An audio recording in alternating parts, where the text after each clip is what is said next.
अध्याय 2 श्लोक नंबर 61। भगवान कहते हैं कि जो इंद्रियों को नियंत्रण में करना सीख जाता है और खुद को जान लेता है वह लालसा और शोक से तर जाता है तथा वह क्रोध, डर और कामना से भी मुक्त हो जाता है। तो अब क्वेश्चन ये आता है कि उस स्टेज तक पहुंचे कैसे जहां तक हम इन सभी से मुक्त हो सके। The higher test of God. तो एक बार अगर आप परमात्मा से अटैच हो गए तो इस भौतिक संसार में जितने भी छोटे छोटे अटैचमेंट हैं उन सभी से आप डी अटैच हो जाओगे। तो एक बार अगर आप परमात्मा के साथ अटैच हो गए तो आपका जो डिजायर होगा वो भी ऑब्वियसली परमात्मा ही होगा।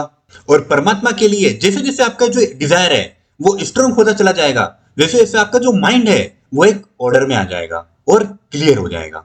तो कभी भी डिजायर गलत नहीं होता है, वो डिजायर किस चीज के ऊपर डिपेंड कर रहा है, दैट इज द इंपॉर्टेंट। भगवान कहते हैं कि उन व्यक्तियों को ज्ञानी कहा गया है जो अपने मन को नियंत्रण में करना सीख जाते हैं। मन को नियंत्रित करना मतलब कि हमारे जितने भी मानसिक रोग हैं, क्रोध, लालसा, अटैचमेंट, काम वासना, इन सभी से जो हमारा मन है वो डी अटैच हो जाता है। और इन सभी से अपने आप को मुक्त करके जो व्यक्ति जीना सीख जाता है उसको गीता के अंदर स्थित प्रज्ञ व्यक्ति कहा गया है, उसको एनलाइटेंड पर्सन कहा गया है।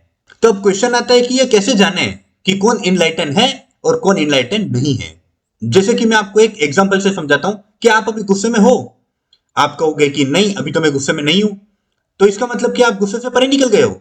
आप कहोगे कि नहीं ऐसा भी नहीं है, ऐसे कभी कभी तो गुस्सा आता है मेरे को, बस अभी नहीं आ रहा है। तो अभी आपको गुस्सा क्यों नहीं आ रहा है? क्योंकि अभी आपके पास गुस्से का कोई कारण नहीं है। गुस्सा हमें तब आता है जब हमारे पास कोई एक स्पेसिफिक रीजन होता है या फिर कोई कारण होता है, बाकी हमें गुस्सा नहीं आता है।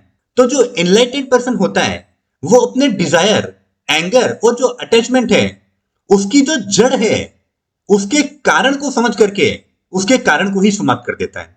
तो अगर आपका कारण समाप्त हो गया, रीजन समाप्त हो गया, तो क्या आपको गुस्सा आएगा? ऑब्वियसली नहीं आएगा। That is the enlightened person. जैसे कि मैं आपको गौतम बुद्ध की एक स्टोरी सुनाता हूं, मैं भी हो सकता है कि आपने ये पहले सुनी हो। एक बार गौतम बुद्ध अपनी समाधि में बैठे हुए होते हैं, एक पर्सन आता है और उन्हें अब्यूज करने लगता है। जो उसके मन में आता है मनगढ़ंत वो बोलता रहता है। लेकिन जो बुद्ध थे वो अपनी समाधि से टस से मस नहीं हुए। वो बहुत देर तक गाली देता रहा और आखिरकार जब गौतम बुद्ध अपनी समाधि से भंग नहीं हुए तो वह इंसान रुक गया। उसके बाद गौतम बुद्ध अपनी समाधि से बाहर आए। उस व्यक्ति ने कहा कि क्या आप पत्थर या फिर लकड़ी की बने हुए हो? मैं कब से आपको अब्यूज कर रहा हूं, आपको कोई फर्क नहीं पड़ रहा है? तो गौतम बुद्ध ने बिल्कुल शांत होकर उसे एक आंसर दिया जो आप सभी को सुनना चाहिए कि मुझे एक बात बताओ कि अगर आप किसी को गिफ्ट देते हो और वो बंदा गिफ्ट लेने से अगर मना कर दे तो क्या होगा?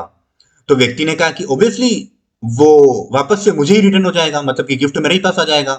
तो गौतम बुद्ध ने कहा कि एग्जैक्टली तुमने जो मुझे गाली दी वो मैंने ली ही नहीं, वो मैंने रखी ही नहीं, तो वो कहां जाएगी?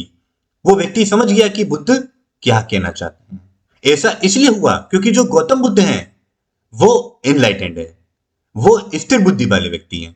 ऐसा नहीं है कि इनलाइटेंड पर्सन मिसबिहेव नहीं करता है या फिर उसको गुस्सा नहीं आता है, लेकिन उसका जो सामने वाले को समझाने का वे होता है, जो उसका एक एटीट्यूड होता है, वो हम सबसे अलग होता है और यही चीज उसको हम सबसे अलग बनाती है।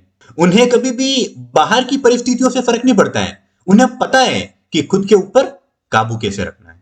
तो भगवान अर्जुन से कहते हैं कि जो इस तरह से अपने ऊपर काबू रखना जानता है और उसका जो मन का और मस्तिष्क का जो कंट्रोल होता है वो किसी और के हाथ में नहीं बल्कि उसके खुद के हाथ में होता है, जो बाहरी परिस्थिति को अपने मन और अपने मस्तिष्क के ऊपर हावी नहीं होने देता है।